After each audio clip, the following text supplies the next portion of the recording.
Ми продовжуємо інформаційний вечір на телеканалі АТR. Мене звуть Севгіль Мусаєва. В ефірі програма «Прайм».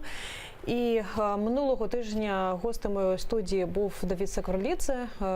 І, в принципі, весь минулий тиждень і початок цього ми дуже багато уваги приділили саме теми суду на Саакашвілі, але цього разу вирішила трохи відволіктися, і мені дуже приємно представити гостю нашої студії Олена Трегуб. Давайте подивимось візитівку, які підготували для нас випускові.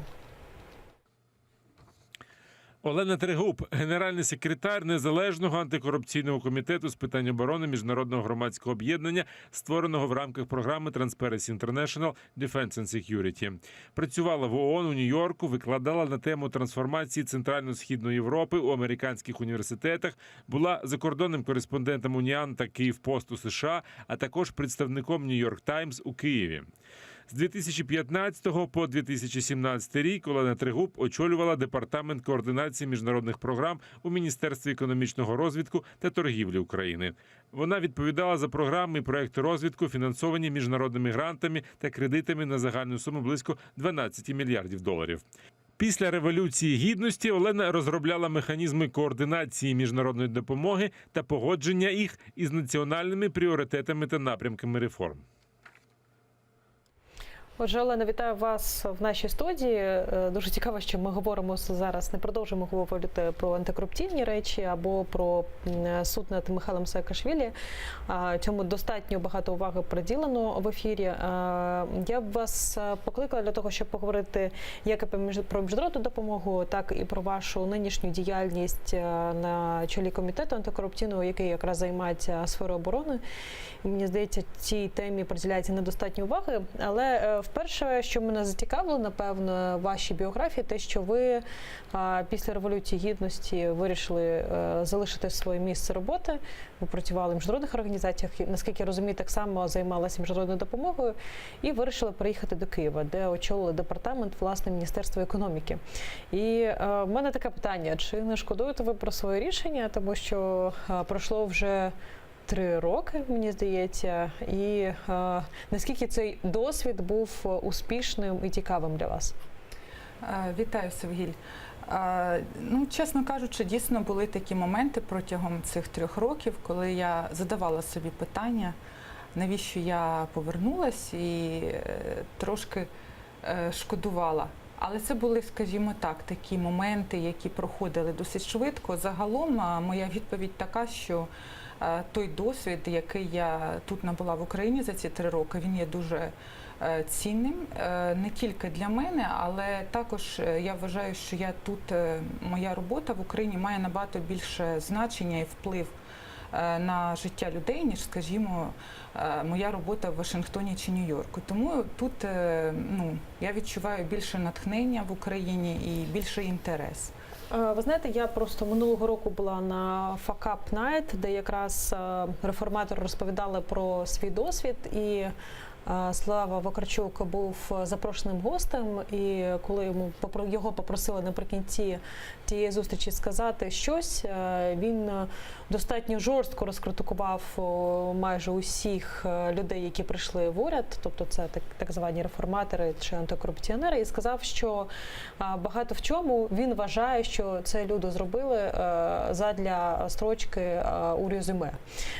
Ваша мотивація дійсно можна потім написати, що ви займалися там реформами в Україні. Чи все ж таки була інша мотивація? Я вважаю, що кожна людина, і це буде просто, це буде нечесно говорити, що от людина працює тільки заради блага суспільства, блага інших людей. Це абсолютно нормально, що кожна людина, як ви сказали, працює над своїм резюме. Це абсолютно легітимно.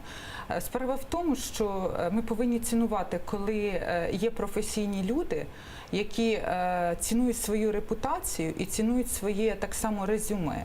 І вони своєю роботою роблять благо для суспільства. Тому що в Україні насправді питання резюме не є таким важливим. можливим. Бо, як ви знаєте, у нас процвітає і кумівство, і корупція, коли людей беруть на посади, як хто наближений, як хто кому довіряє. А люди, які працюють над резюме, це перш за все професійні люди. І це люди, які не стануть працювати, наприклад, на якогось корумпованого чиновника, бо ця строчка в резюме може їм завадити професійно. Тому я нічого поганого в цьому не бачу. Я бачу навпаки, як поєднується благо для суспільства і професійний розвиток цих людей. 073 419 41 58 – це телефон нашої студії. Ви можете зателефонувати та поставити будь-яке питання. Олена має досвід як роботи на держслужбі, так і досвід роботи із міжнародними організаціями. Ви можете поставити будь-яке запитання, яке вас цікавить, із приводу її попереднього досвіду, із приводу її нинішнього досвіду. Власне, мене цікавить, як ви можете оцінити взагалі досвід походу у владу технократів і інвестбанкірів, тому що дуже багато було розмов після революції, що потрібно оновлювати владу, пішли і інвестбанкіри, наприклад, на той час очолив Ігор Білоус податкову, потім була історія з тим, що іноземці прийшли до уряду. Як ви через 2 чи навіть 3 роки після цієї тенденції можете оцінити похід цих людей у владу? Тому що здебільшого оцінюють люди зараз це із знаком мінус. Я вважаю, проблема була в тому, що незважаючи на те, що дійсно після Майдану підібралась така технократична професійна команда, не було політичної волі реально ламати цю корупційну систему і створювати нормальну функціонуючу систему, як є в демократичних країнах.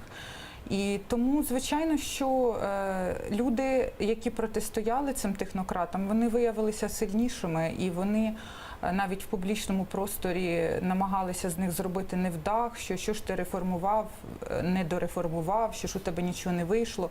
А насправді можливо, все ж таки проблема була в тому, що в них не мало до цього досвіду, вони не мали до цього досвіду роботи у держапараті, а це набагато складніше, ніж працювати і в приватному бізнесі, або в інвестиційному фонді, або в міжнародній організації.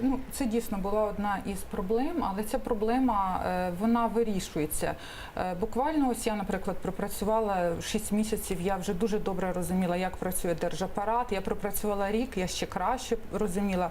Я пропрацювала 2 роки, я вже зрозуміла на такому рівні, як це все працює, що навіть трохи страшно стало, тому що воно досить, спочатку здається, що це слабка наша держава і поганий апарат, і все в нас так непрофесійно, тому в нас так нічого не виходить. Але іноді, коли придивишся, то ти бачиш, що це взагалі системно, і що це взагалі-то рішення приймаються певним чином не на користь української держави, тому що взагалі так працює наш держапарат і так кланові інтереси там представлені. Не на користь української держави, що ви саме маєте на увазі? Дуже цікава ремарка ця, яка прозвучала. Я бачила такі випадки дуже багато, тому що, наприклад, щоб на користь української держави приймалися інтереси, потрібно, щоб чиновник державний, він був, по-перше, освічений, по-друге, незалежний, по-третє, професійний, і щоб він керувався дійсно цими інтересами.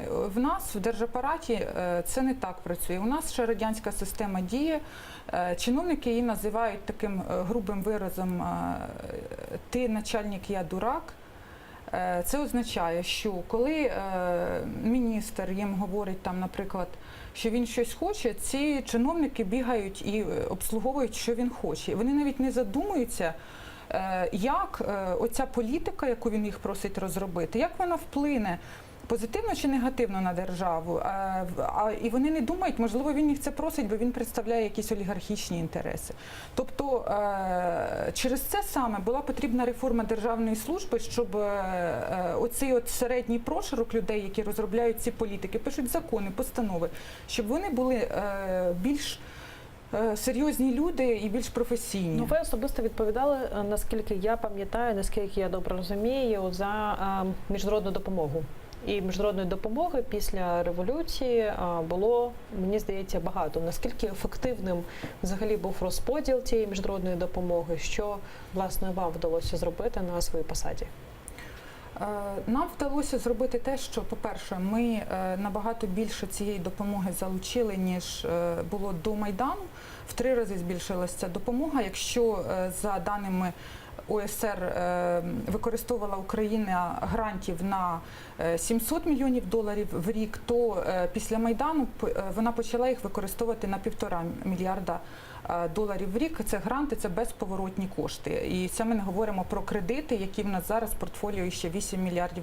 Так от, оцей весь об'єм грошей, наскільки він ефективно використовувався, власне, цим ми і займались. По-перше, ми вимагали, щоб була повна прозорість використання цих грошей. Для того ми створили портал «Відкрита допомога» або OpenAid, де виставлені всі 300 з чимось особисто ви програм. тоді як можете оцінити ефективність розподілення міжнародної допомоги, ефективність використання міжнародної допомоги? А наскільки це питання є корумпованим в Україні?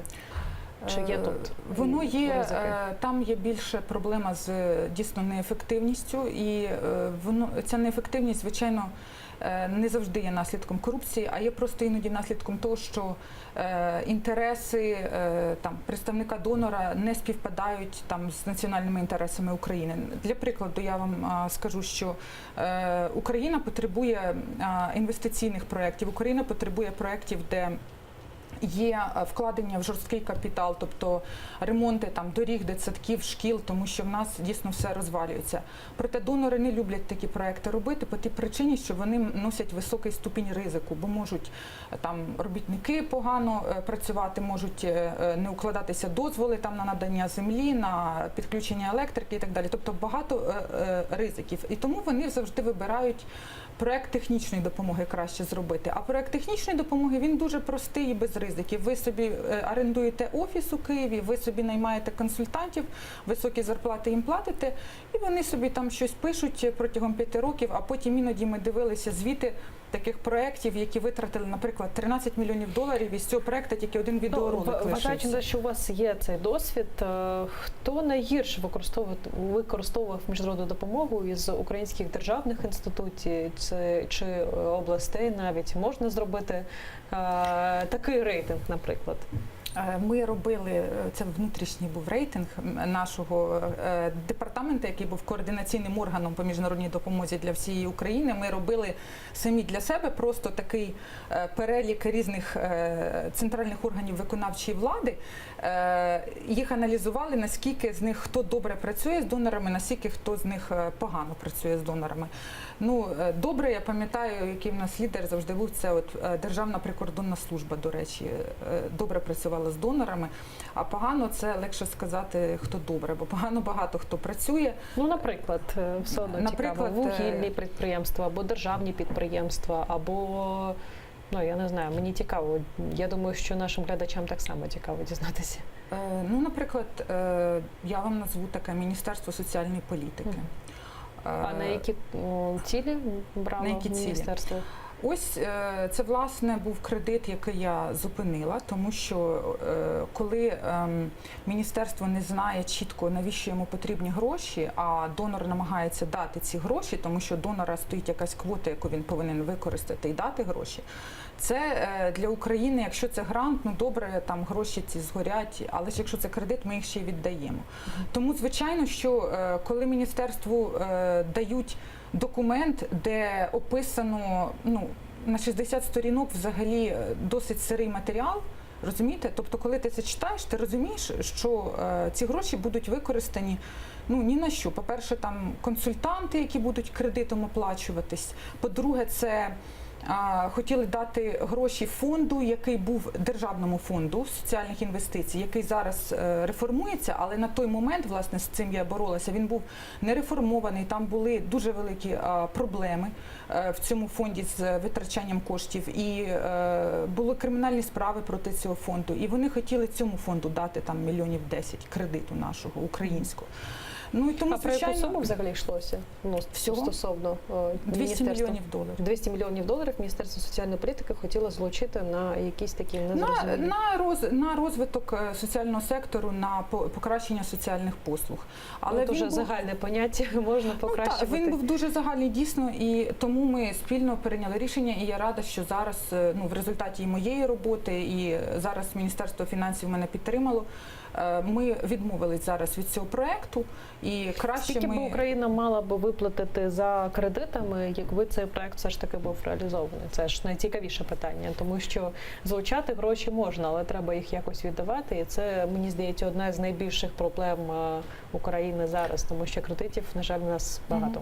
Це кредит, це пряме запозичення. Тобто це навіть не державна гарантія. Іноді, коли бере там, наприклад, Нафтогаз компанія, то держава дає свою гарантію, що якщо не вийде Нафтогазу повернуть, вона поверне. А це, якщо ми говоримо про міністерство, це пряме запозичення. Це значить, вона виплатить всі ці гроші, плюс там відсоток, який вони в випадку переговорів установлять. Там низький відсоток, звичайно, що... Які найбільші зловживання були у сфері залучення міжнародної допомоги? Ну, ось, наприклад, один кейс ми розглянули щодо Міністерства соціальної політики. Які ще були зловживання? Наприклад, роздавалися штати для реалізації проєктів? Чи, наприклад, умовами кредитних ліній, ну, дуже часто міжнародні організації ставлять запозичення обладнання, яке саме в тій, тобто це такі товарні кредити. З цієї країни. Це називається пов'язана допомога. Так, саме це не є зловживанням. Пов'язана допомога не є зловживанням, але це дозволяє так само виробникам закордонних країн постачати обладнання та мати свій ринок збуту. І це теж зрозуміла річ, ну така вигода пряма. Чи були в цьому зловживання чи ні? В цьому зловживання, як я сказала, пов'язана допомога. Є видом допомоги, яка не рекомендується організації ОЕСР як ефективна допомога. І країн-донорів просять міжнародні організації зменшувати частку пов'язаної допомоги. Але юридично це не є порушенням. Юридичне порушення було, коли, наприклад, здійснюється, ну, тобто на тендері, під час тендеру, коли, наприклад, ось ми маємо 3 мільйона від Єврокомісії, наприклад, подаються на виконання робіт різні компанії, іноді там вони вступають в змову з державним органом, який також бере участь там в виборі підрядника на цей тендер, і роблять так, що виграє тендер той, в кого найнижча ціна, і ця ціна взагалі-то є нереалістичною. Але вони думають, що вони потім пізніше в донора ще попросять ще грошей, щоб уже доробити цей проект. І такі трюки дуже часто використовувалися, і іноді через це навіть нам потрібно було закривати цілі проекти і повертати гроші всі донору. Олена, наскільки я пам'ятаю, ваш департамент було у підсумку розформовано, так? Ви пропрацювали при міністрі економічного розвитку Айварасі Абрамавичуса, потім стався цей скандал із Яві Кононенка, і згодом ваш департамент при міністрі Степані Кубіві був розформований. А чому? Можете пояснити? Я знаю, що ви навіть подали позов проти міністерства, в якому працювали. Так, я подала позов проти міністерства, в якому я працювала, і проти нашого державного секретаря Олексія Перевєзінцева, який, власне, розформував наш департамент і мене незаконно звільнив, тому що директора департамента не можна скоротити, директору департамента потрібно пропонувати рівнозначну позицію. Але оскільки мене треба було швидко скоротити, то пішли на таке порушення. Чому? Мені жодна людина не сказала чому. Степан Кубів мені сказав, що він не розформовував цей департамент і мене не звільнив. Тому я досі намагаюся знайти відповіді на ці питання сама, можливо, в суді.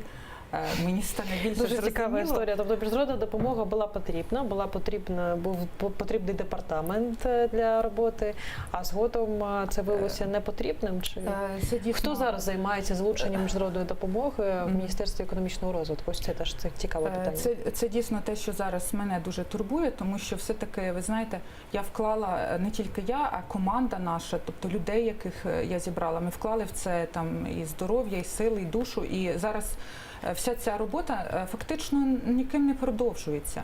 І я тому намагаюсь зараз якось достукатись до нашого уряду, до пана прем'єр-міністра, до віце-прем'єр-міністра, щоб ті напрацювання, той портал, який ми зробили, ту реформу, яку ми написали покроково, план заходів, щоб його якось хтось продовжив, щоб його реалізовували. Тому що здається, що міжнародна допомога, можливо, на перший погляд, вона не є така важлива, щоб нею так скрупульозно займатися. Але з іншого боку, якщо правильно прикласти оці фінанси донорів до певних реформ, тобто часто проблема, що в Україні є реформатори. Для яких реформ ви особисто залучали гроші? Можете сказати? Я можу сказати, наприклад, у нас успішний був досвід, коли ми вирішили, що в Україні повинно найшвидше пройти дерегуляція для того, щоб ми піднялися в рейтингу Світового банку Doing Business. Але проблема була така, а хто буде цю дерегуляцію робити? Потрібно було переписувати тисячі законів і постанов. Де ці всі юристи? В Мінекономіки не було таких ресурсів. І донори, вони хотіли просто там теж знов найняти консультантів своїх. Ми сказали, давайте ми створимо офіс ефективного регулювання, який буде фактично руками Мінекономіки. Тобто ми наймемо цих 70 юристів, вони будуть це все переписувати, і ми будемо відразу це давати на Кабмін і відразу в парламент, якщо треба, якщо це закон. І таким чином фактично ми посилили спроможність Мінекономіки. Проблема, звичайно, якщо ви зараз мене спитаєте, а на якому ж ми тоді рейтингу після 3 років? Ну, не дуже просунулося, можна так сказати. Степан Кубів постійно обіцяє 073 419 41 58. Це телефон нашої студії, ви можете дзвонити та ставити свої запитання нашій гості. Мене особисто цікавить, Олена, так само і міністерство Степана Кубіва, власне, тому що дуже багато чую щодо того, які кроки були зроблені неправильно міністерством. Багато критики із приводу великого, із боку великого бізнесу, і середнього бізнесу. Але там найпоширеніше звинувачення на адресу і Степана Кубіва – це все ж таки якісь корупційні схеми, які досі існують. Саме мова йде про призначення керівників державних підприємств. Це така улюблена тема усіх корупціонерів, тому що державні підприємства – це такі дуже цікаві об'єкти задля існування всякого роду корупційних схем. Але так само, наприклад, Міністерство економічного розвитку брало участь у тій історії із СБУ, коли припинявся фактично імпорт нафтопродуктів через звинувачення у фінансуванні тероризму. Ваш погляд, існує в Міністерстві економічного розвитку корупція? В чому вона проявляється? Дивіться, дуже важливо вам пояснити, що ось коли є чиновники такої, більше сказати, старої генерації, які там інтегровані в систему, і є такі люди, як я, зовнішні, то яка різниця між такими людьми? Вона в тому, що таким людям, як я, з ними не діляться навіть інформацією. От, скажімо, якщо є якась корупція в Мінекономіки, вони прекрасно знають, хто я така, і як я себе буду поводити, якщо я побачу цю корупцію. Тому мене не кличуть, коли вони там роблять якісь корупційні, скажімо, кроки. Але тому, звичайно, я безпосередньо не була свідком оцих різних корупційних речей в Мінекономіки. Єдине, що я вам можу сказати, це те, що мене насторожує. Абсолютно всі директори, це було 15 приблизно людей, яких найняв Айварас Абромавічус. Вони всі зараз залишили Мінекономіки. І на їхні місця поверталися люди з старої системи, які працювали там і до Майдану. Наприклад, можете навести конкретні приклади? Наприклад, добре, департамент зовнішньоекономічної діяльності, власне, який от займається цим питанням, що ви сказали, ліцензії, СБУ, санкції. Там працював Петровський, зараз на його місце повернувся його ж заступник Звягінцев. Це просто факт. Я не кажу, що ці люди корумповані, але це люди, які були до, і зараз вони повернулися. У нас є дзвінок від нашого глядача. Добрий вечір. Ви нас чуєте? Добрий вечір, Ігор Степанович Київ. Можете представитися і задати своє питання гості нашій. Ігор Степанович Київ. Я хочу спитати наступне. Пані Олено, мене цікавить особисто структура взагалі. Як ви бачите з боку чи з середини роботу взагалі Кабміну? В тому плані, от я пам'ятаю, було завжди Міністерство економіки і торгівлі. Ну чому торгівля разом з економікою? І чому пропало Міністерство промисловості, яке повинно, я так розумію, працювати з нашою промисловістю напряму? Що ви змінили в структурі для більшої ефективності? Спасибі. Дякую за запитання. Ми над ним, звичайно, багато думали. І, як ви знаєте, коли Айварас Абромавичус став міністром, він почав говорити, що взагалі потрібно закрити Мінекономіки, і пан Яценюк так говорив. Але потім, коли ми проаналізували, то, наприклад, в Канаді замість Міністерства економіки там існує 5 міністерств. Треба створити 5 інших. Міністерство, наприклад, державних закупівель створити, Міністерство інновацій, Міністерство торгівлі створити, так як ви сказали. Насправді це великий монстр Мінекономіки. Це там сконцентрувалось дуже багато повноважень і влади. Як ви знаєте, в нас є 3 міністерства в Україні, через які проходять всі рішення. Це Міністерство юстиції, Міністерство фінансів, Міністерство економіки. Ці 3 міністерства повинні затвердити будь-яке рішення, яке йде на Кабмін. Але загалом зараз ж проводиться реформа публічної адміністрації, про яку я вже трохи згадала. Вона включає не тільки оновлення держапарату, а вона включає взагалі реструктуризацію і Кабміна, і всіх міністерств для того, щоб вони були більш подібні до зразка, як це не в Радянському Союзі працювало, а як це в європейських країнах. Ваше ставлення, наприклад, щодо державних підприємств, щодо реформи, оскільки Міністерство економічного розвитку так само зараз підпорядковується, це десятки державних підприємств, навіть сотні. Кому мають підпорядковуватися? Тому що це створює, звичайно, дуже великі корупційні ризики, і, власне, свого часу це і стало причиною для звільнення Айвараса Абромавичуса, наскільки я пам'ятаю. Що робити з держпідприємствами? Це щодо продовження запитання нашого телеглядача. Є розроблена командою Мінекономіки реформа державних підприємств. Вона не була ще досі реалізована, тим більше є там кілька варіантів, як це все можна зробити. Є підприємства, які повинні бути приватизовані, є підприємства, які повинні бути закриті, є підприємства, які повинні лишитися у власності держави, але вони краще там повинні управлятися там якоюсь холдинговою компанією державною. Є різні моделі, є французька модель, наприклад. І те, що зараз у нас є, звичайно, залежить багато в чому від того, хто є міністром. Бачите, коли був Айварас Абромавичус, то він, наприклад, навпаки, хотів вести боротьбу з корупцією в держпідприємствах. Ну, це йому вдалося чи не вдалося. Саме я нагадаю, що історія зі звільненням їй передувало так само те, що існувало дуже багато корупційних схем, і, наприклад, одне із розслідувань щодо східного ГЗК, воно якраз стосувалося того, що там був призначений директором людина Миколи Мартиненка. Ну, але це зрозуміло, тому що, власне, дуже складно було звільнити всіх цих корумпованих директорів, і це було так само викликом для міністерства і для голови міністерства на той час.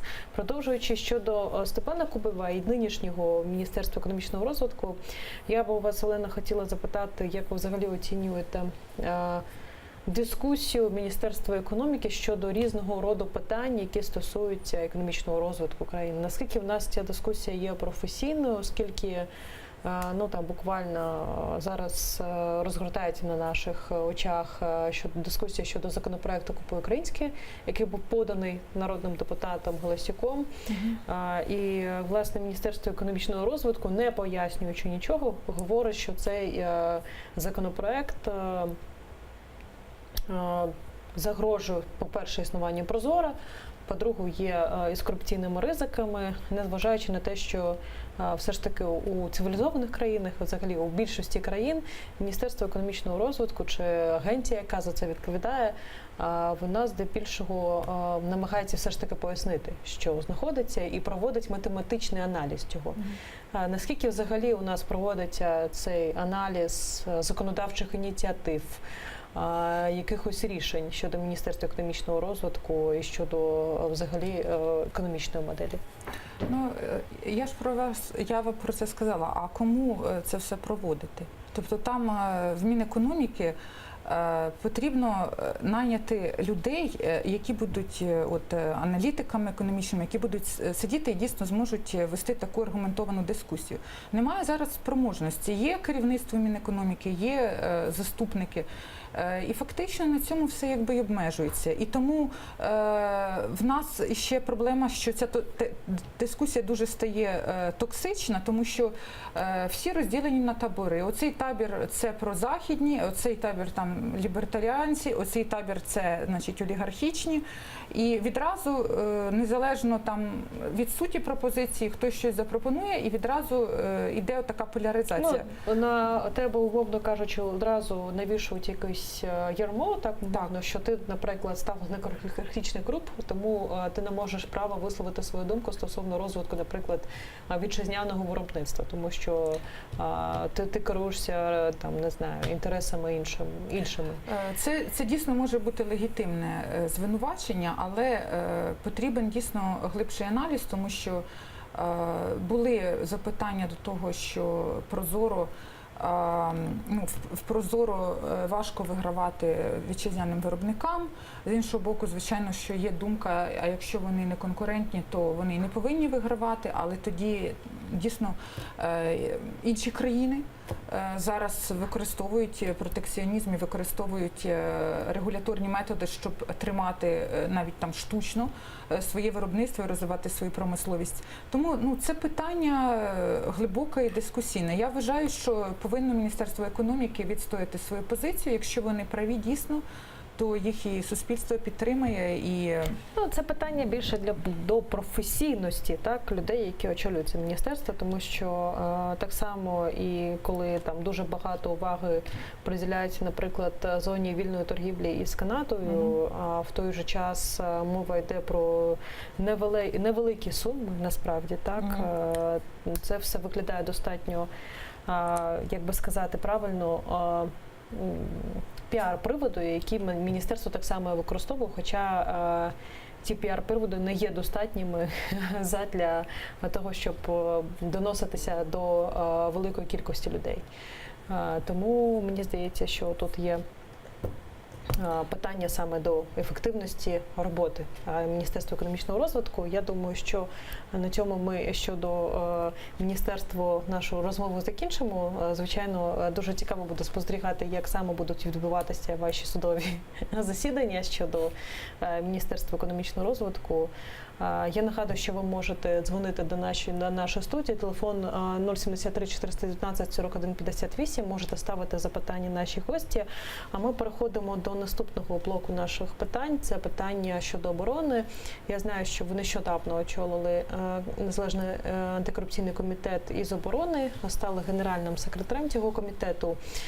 Власне, цікаво дізнатися мотивацію, тому що ви раніше займалися донорською допомогою і залученням цієї донорської допомоги для міжнародних організацій, для державних інституцій.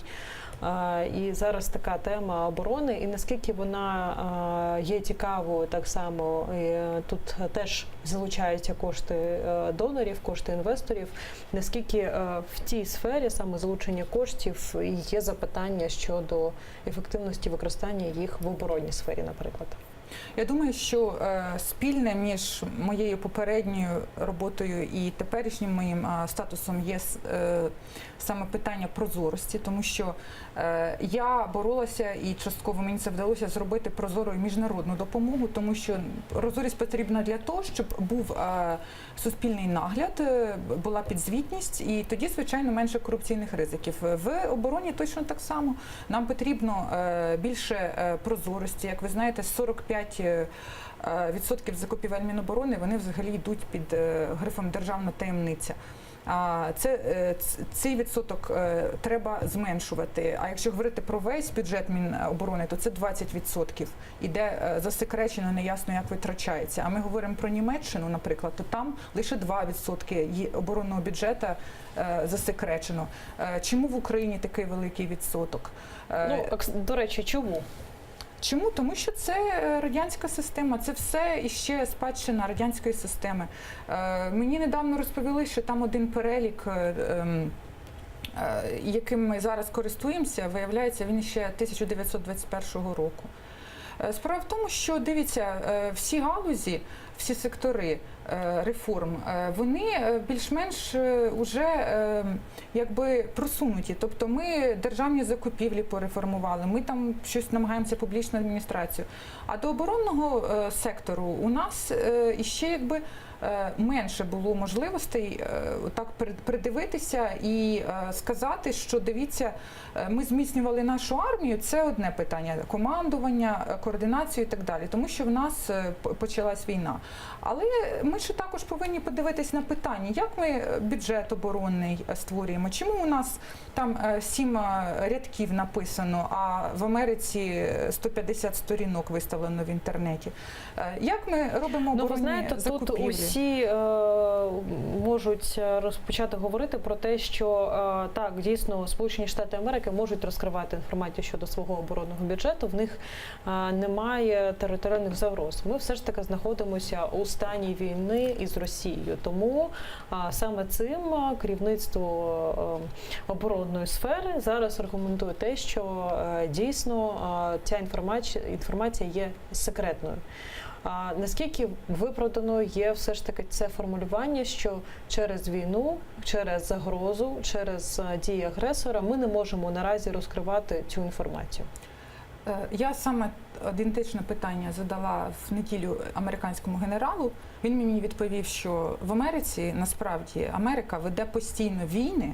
Це по-перше. По-друге, Америка має загрозу тероризму дуже високу, і це їй не заважає розкривати бюджет. Україна може розкривати абсолютно все, що не дає ворогу знати про її якусь технологічну перевагу. І ми, звичайно, не проти секретності НАКО і Transparency International, ми проти надмірної секретності. І в нашому звіті, наприклад... Надмірна секретність – це що саме? Як це пояснити звичайними словами великій кількості людей? Надмірна секретність. Ну ось, наприклад, я вам надам приклад такий, досить простий. Коли закупили 100 евакуаційних автомобілей для АТО виробництва фірми «Богдан», це були просто автомобілі броньовані, які повинні вивозити ранених солдат. Там підємність цього автомобіля 400 кілограм. Там нема обігріву всередині цього автомобіля. Ця вся покупка була засекречена, але потім ці автомобілі на День Незалежності виставили на Європейській площі, так про них всі журналісти і Transparency всі дізналися. Так от зараз нам Америка надала знов броньовані ці машини для евакуації, і там уже підємність 1200 кілограмів. І розумієте, питання таке, а навіщо було засекречувати ці броньовані просто, ну скажімо, карети швидкої допомоги для фронту? Чим вони такі секретні? І чому через оцю засекреченість не пройшла конкурентна процедура і вибрали автомобілі, які не дуже то й підходять для фронту? Це можна пояснити тим, що компанія, яка виграла, називається «Богдан», і вона, як ви знаєте, Богдан колись давно контролювався діючим президентом України Петром Порошенком. Ну, до речі, що мені цікаво дізнатися, це останнім часом дуже багато говорять про те, що оточення президента заробляє на війні. Були присвячені цьому і розслідування, які публікувалися в «Українській правді». Нещодавно таку інформацію оприлюднювало так само і НАБУ. У той же час президент говорить, коли сталася ця ситуація із Trade Commodity, коли був заарештований заступник міністра оборони Павловський, він сказав, що тому, хто буде красти на війні, він повідрубає руки. Розкажіть, будь ласка, про саме цю історію чи дійсно у нас є зараз достатньо аргументації для того, щоб підозрювати президента або його найближче оточення в корупції, або в тому, що вони заробляють гроші на вертикалі оборонних замовлень? Ми не правоохоронний орган, ми не можемо його підозрювати, але ми займаємось тим, коли ми бачимо якийсь факт, наприклад, про ці Богдани, це факт. Ми його в нашому звіті опублікували, його потім там використали медіа різні. Тому що ми, як watchdog, громадська організація, ми привертаємо до цих питань увагу. І, звичайно, це дуже виглядає негарно, коли головна людина в країні, командувач і гарант, тобто навіть коли у суспільства навіть сумніви такі от виникають, що він можливо збагачується на війні. Тому, власне, ми працюємо для того, щоб просто змінити законодавство, змінити оці процедури, які там є, в тому числі це засекречення, про яке я вже згадала, для того, щоб просто у суспільства виникало менше питань. І щоб ці корупційні якісь шляхи, які там є, які дозволяють легко займатися цим, щоб вони були закриті. Але ж ви розумієте, що для прийняття цих законів потрібна, хоча б навіть у першому читанні, потрібна політична воля. І зараз парламент фактично контролюється президентом України. І, звичайно, всі ці ініціативи, напевно, зіштовхнуться із дуже великим супротивом з приводу, з боку людей, які в цьому зацікавлені. Що робити в цьому варіанті подій, розвитку подій? Дуже добре, що НАКО є міжнародним органом. Ми фактично маємо в своєму складі відомих людей, експертів, всесвітньо визнаних: Драго Кос, Джеймс Вассерстром, Тімоті Еванс, генерал британської армії, які, власне, можуть вести адвокацію. Тобто все ж таки міжнародний тиск – це один із варіантів того, як можна змінювати діючу ситуацію. Зараз, більше того, я вам скажу новину, наша організація, яка, власне, створила НАКО Transparency International Defense and Security в партнерстві з нашою локальною Transparency, вона зараз найняла людину, адвокаційника, яка в Вашингтоні буде працювати. І у нас збільшаться навіть можливості впливати на те, щоб якось цю тему піднімати на більш високий рівень міжнародний, якщо нам не вдається досягати результатів на локальному рівні. Я так само дуже цікавлюся питанням. Ви нещодавно представили звіт, який був присвячений нелегальній торгівлі у зоні АТО. Ми дуже багато спостерігали цю саме проблематику тривалий час про контрабанду у зоні АТО. Фактично мова йдеться із початку бойових дій. Тобто десь з 2014 року ще були перші випадки, потім намагалися прийняти якісь законопроекти, закони або регуляторні акти, які це могли зупинити. Але, власне, потім була ситуація з мобільними групами. Це була ініціатива президента створити ці мобільні групи, які займалися б розслідуванням так само цих злочинів. Потім мобільні групи були розформовані. Згодом почалася блокада, спочатку активістами, а потім президент змушений був прийняти рішення щодо повної зупинки торгівлі із окупованими територіями, тобто було рішення Ради національної безпеки. І тут виходить цей звіт, який дивує. Давайте зараз ми переглянемо так само синхрон щодо цієї історії. Тобто ви хочете сказати, що все ж таки, незважаючи на повну блокаду, рішення РНБО, торгівля з окупованими територіями продовжується? Саме так. Вона продовжується і вона є системним явищем. Ми звернули на це увагу, тому що це підриває обороноздатність України і це підриває, власне, доброчесність нашої армії, наших фіскалів, наших прикордонників. Тому НАКО пропонує якимось чином цю проблему вирішити. Давайте переглянемо синхрон, як саме виглядає На жаль, зараз мені кажуть, що є якісь технічні у нас проблеми із цим, але я, наскільки пам'ятаю, у нелегальній торгівлі є 5 шляхів, які ви, Олена, зможете розказати, яким чином торгують із окупованими територіями. Звичайно, відбувається фактично, ми дійсно знайшли 5 шляхів. Перший шлях – це так само точно, як вона відбувається і через міжнародні кордони, це перерваний транзит, коли змінюються документи, коли ввозиться товар, скажімо, в Україну, нібито він їде призначенням в Казахстан, а потім заїжджає в Росію, там змінює ці документи, що він вже не хоче їхати в Казахстан, і заїжджає потім в ОРДЛО, і там фактично відбувається нелегальний цей процес весь. Тобто це точно такий самий принцип, як і в міжнародному досвіді. Також це через пункти пропуску.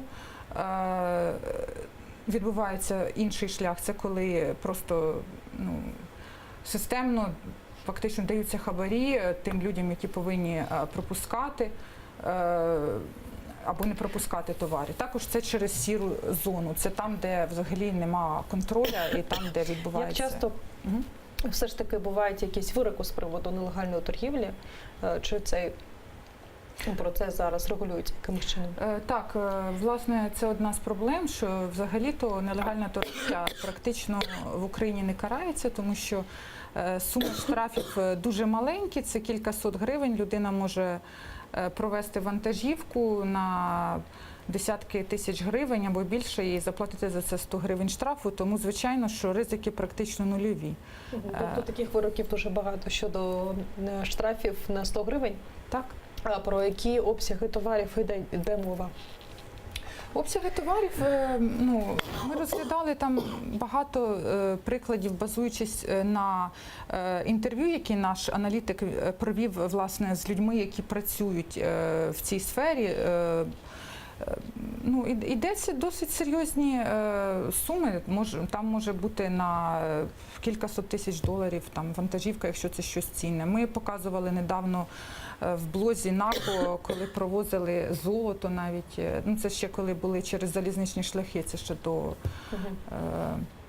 перед тим, як їх заблокували. Але це насправді ніхто не знає, тому що, щоб це знати, треба, щоб затримали цю вантажівку і сказали, ось нелегальна торгівля, і тоді правоохоронці скажуть. Ваша особиста думка мене цікавить, чи потрібна повна блокада із окупованими територіями торговельна, чи все ж таки можлива якась торгівля з окупованими територіями, тому що зараз у нас суспільство, звичайно, не сприймає історію із взагалі торгівлею, але водночас не можна, напевно, не сказати про те, що якби торгівля в якомусь варіанті існувала, це, по-перше, давало якісь би гроші державному бюджету, по-друге, не було б такої історії, як контрабанди, а тобто все ж таки контрабанда, як ви сказали, несе загрози. По-перше, це те, що люди не зацікавлені в тому, щоб війна припинялася, тому що це дозволяє торгувати.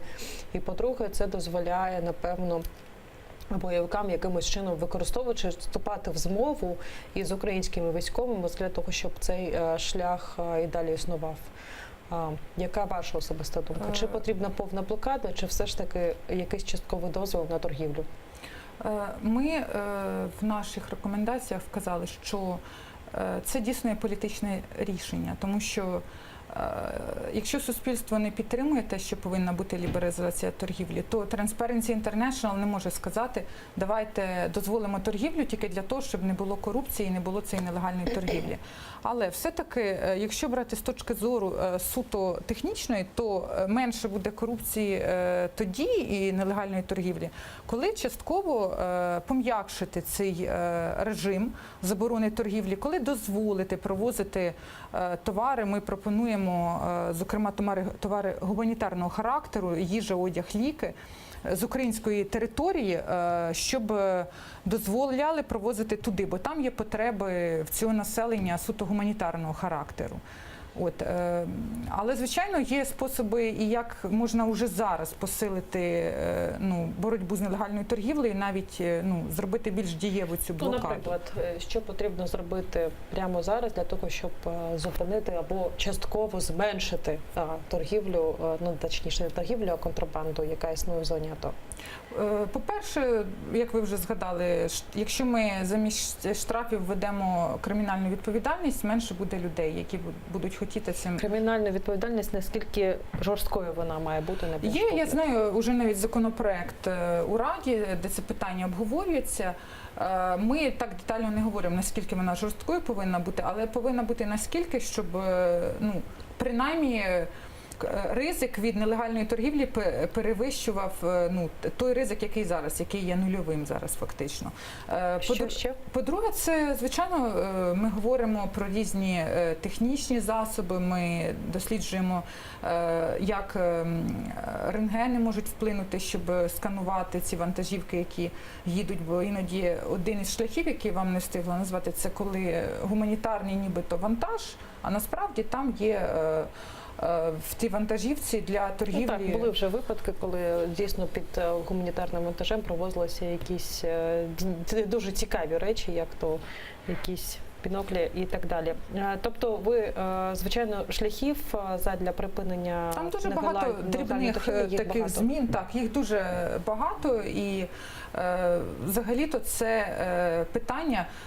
Ми хочемо, щоб ми зараз ініціювали цю дискусію в суспільстві, і ми зараз багато спілкуємось із фіскалами, наприклад, із РНБО навіть, говоримо про те, щоб спільно вони розробили якийсь план заходів для того, щоб якісь кроки оптимальні виробити, уже базуючись на їхньому досвіді і на цьому нашому звіті також. Ми обов'язково повернемося до цієї теми. Сьогодні гостем нашої студії була Олена Трегуб. Раніше вона працювала в Міністерстві економічного розвитку, зараз є генеральним секретарем комітету, який займається розслідуванням корупції в оборонній сфері та протидії корупції в оборонній сфері. Дякую, Олено, за цікавий ефір і сподіваємося, що побачимо вас ще в гостях. Це була програма Прайм. Мене звати Севгіль Мусаєва. Побачимося за тиждень.